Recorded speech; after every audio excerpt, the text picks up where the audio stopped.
¿Qué tal? Te doy la bienvenida a un nuevo taller de Justicia MX. En esta ocasión vamos a ver un tema muy interesante relacionado al juicio de amparo.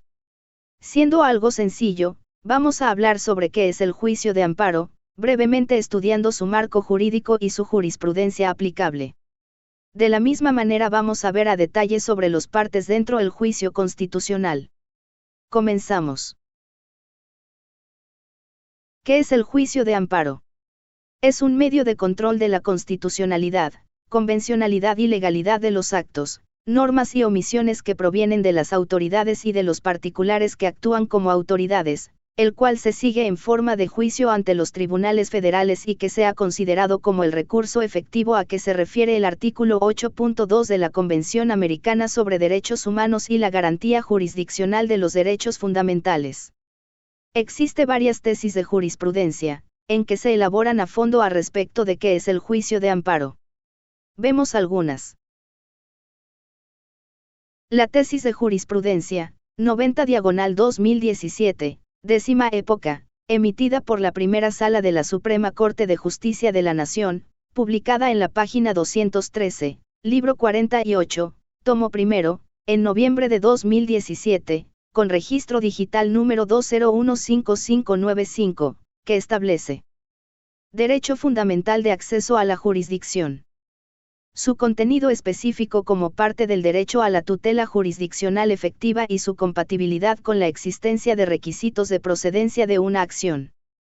De la tesis de jurisprudencia de la Primera Sala de la Suprema Corte de Justicia de la Nación, 42/2007, de rubro, garantía a la tutela jurisdiccional prevista en el artículo 17 de la Constitución Política de los Estados Unidos Mexicanos.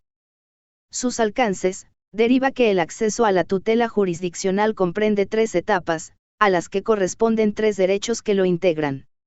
1. Una previa al juicio, a la que atañe el derecho de acceso a la jurisdicción. 2. Otra judicial, a la que corresponden las garantías del debido proceso, y 3. Una posterior al juicio, que se identifica con la eficacia de las resoluciones emitidas con motivo de aquel. En estos términos, el derecho fundamental de acceso a la jurisdicción debe entenderse como una especie del diverso de petición, que se actualiza cuando ésta se dirige a las autoridades jurisdiccionales, motivando su pronunciamiento. Su fundamento se encuentra en el artículo 17 de la Constitución, conforme al cual corresponde al Estado mexicano impartir justicia a través de las instituciones y procedimientos previstos para tal efecto. Así, es perfectamente compatible con el artículo constitucional referido, que el órgano legislativo establezca condiciones para el acceso a los tribunales y regule distintas vías y procedimientos, cada uno de los cuales tendrá diferentes requisitos de procedencia que deberán cumplirse para justificar el accionar del aparato jurisdiccional, dentro de los cuales pueden establecerse, por ejemplo, aquellos que regulen: 1. La admisibilidad de un escrito. 2. La legitimación activa y pasiva de las partes. 3. La representación. 4. La oportunidad en la interposición de la acción, excepción o defensa, recurso o incidente. 5. La competencia del órgano ante el cual se promueve, la exhibición de ciertos documentos de los cuales depende la existencia de la acción, y 6. La procedencia de la vía. En resumen, los requisitos de procedencia, a falta de los cuales se actualiza la improcedencia de una acción, varían dependiendo de la vía que se ejerza y, en esencia, consisten en los elementos mínimos necesarios previstos en las leyes adjetivas que deben satisfacerse para la realización de la jurisdicción, es decir, para que el juzgador se encuentre en aptitud de conocer la cuestión de fondo planteada en el caso sometido a su potestad y pueda resolverla, determinando los efectos de dicha resolución. Lo importante en cada caso será que para poder concluir que existe un verdadero acceso a la jurisdicción o a los tribunales, es necesario que se verifique la inexistencia de impedimentos jurídicos o fácticos que resulten carentes de racionalidad, proporcionalidad o que resulten discriminatorios.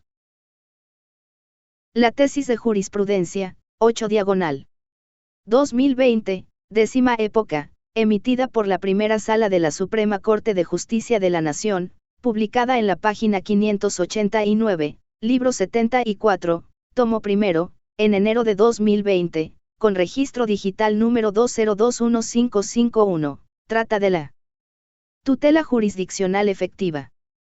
Diferencias entre el derecho a recurrir un fallo ante una instancia superior y el de acceder a un recurso adecuado y efectivo. Si bien los derechos mencionados giran en torno al derecho fundamental de tutela jurisdiccional efectiva contenido en el artículo 17 de la Constitución Política, debe tenerse presente que dichas prerrogativas son autónomas, con dimensiones y alcances propios que exigen desarrollos interpretativos individualizados que abonen en el entendimiento y configuración del núcleo esencial de cada derecho. Ahora bien, en cuanto al juicio de amparo, la Corte Interamericana ha establecido que éste se encuentra en el ámbito del artículo 25 de la Convención Americana sobre Derechos Humanos, Pacto de San José, reconociéndolo, por su naturaleza, como el procedimiento judicial sencillo y breve que tiene por objeto la tutela de todos los derechos reconocidos por la Constitución y la Convención citada. El mismo Tribunal Interamericano precisó que el recurso consagrado en el aludido artículo 25 no es el recurso de apelación, el cual está previsto, en el artículo 8.2 inciso H, del mismo tratado. Esta diferencia entre el derecho a la protección judicial y el derecho a la revisión, es de suma relevancia para entender cuándo se está en presencia del derecho a recurrir un fallo ante una instancia superior, en respeto al derecho al debido proceso, y cuándo se está ante la exigencia del derecho a un recurso que ampare derechos fundamentales de fuente nacional o convencional. Por tanto, el juicio de amparo debe considerarse como un medio de defensa diseñado para proteger los derechos consagrados en la Constitución y la Convención Americana, y no como un mecanismo de segunda instancia, esto es, un recurso que sirve de margen para la revisión de una decisión en el marco de un proceso.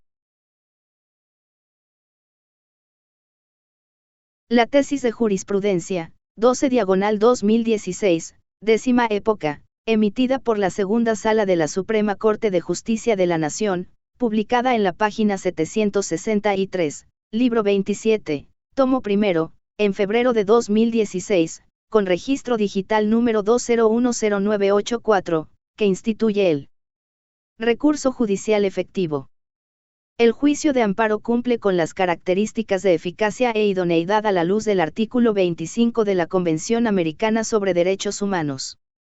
De la interpretación del precepto citado, un recurso judicial efectivo es aquel capaz de producir el resultado para el que ha sido concebido, es decir, debe ser un medio de defensa que puede conducir a un análisis por parte de un tribunal competente para determinar si ha habido o no una violación a los derechos humanos y, en su caso, proporcionar una reparación. En este sentido, el juicio de amparo constituye un recurso judicial efectivo para impugnar la inconstitucionalidad, o incluso la inconvencionalidad, de una disposición de observancia general, pues permite al órgano jurisdiccional de amparo emprender un análisis para establecer si ha habido o no una violación a los derechos humanos de los solicitantes y, en su caso, proporcionar una reparación, lo que se advierte de los artículos primera, fracción primera, quinto, fracción primera, párrafo primero, 77 y 107, fracción primera, de la Ley de Amparo.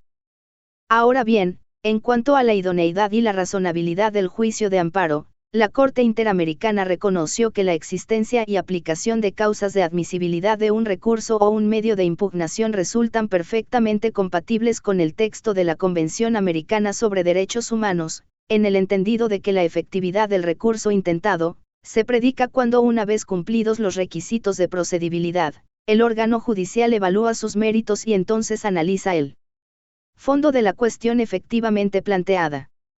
En esa misma tesitura, esta Suprema Corte de Justicia de la Nación ha señalado que la circunstancia de que en el orden jurídico interno se fijen requisitos formales o presupuestos necesarios para que las autoridades de amparo analicen el fondo de los planteamientos propuestos por las partes no constituye, en sí misma, una violación al derecho fundamental a un recurso judicial efectivo, pues dichos requisitos son indispensables y obligatorios para la prosecución y respeto de los derechos de seguridad jurídica y funcionalidad que garantizan el acceso al recurso judicial efectivo.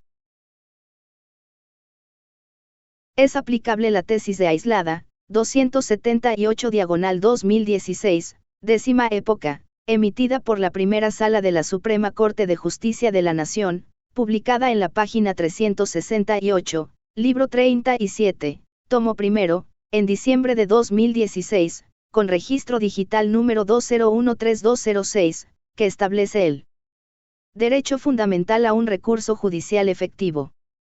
El juicio de amparo cumple con los requisitos y características que prevé el artículo 8.2, inciso H, de la Convención Americana sobre Derechos Humanos. El artículo 8.2, inciso H, de la Convención Americana sobre Derechos Humanos establece el derecho de toda persona a recurrir el fallo ante un juez o tribunal superior en los juicios del orden penal. Esta primera sala de la Suprema Corte de Justicia de la Nación ha considerado que el juicio de amparo, contemplado en los artículos 103 y 107 de la Constitución Política de los Estados Unidos Mexicanos y en la Ley de Amparo, reglamentaria de estos preceptos constitucionales, cumple con la exigencia establecida en la norma convencional del artículo 8.2, inciso H, respecto del derecho humano que tiene toda persona a recurrir un fallo.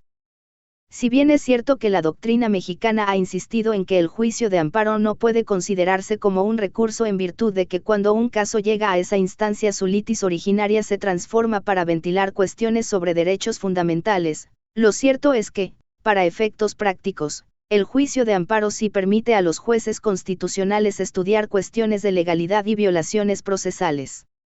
En consecuencia, esta primera sala considera que el Estado mexicano cumple cabalmente con la obligación convencional al contemplar el juicio de amparo como una instancia jurisdiccional, a través de la cual los justiciables pueden hacer valer sus desacuerdos respecto de las resoluciones de los jueces de única instancia.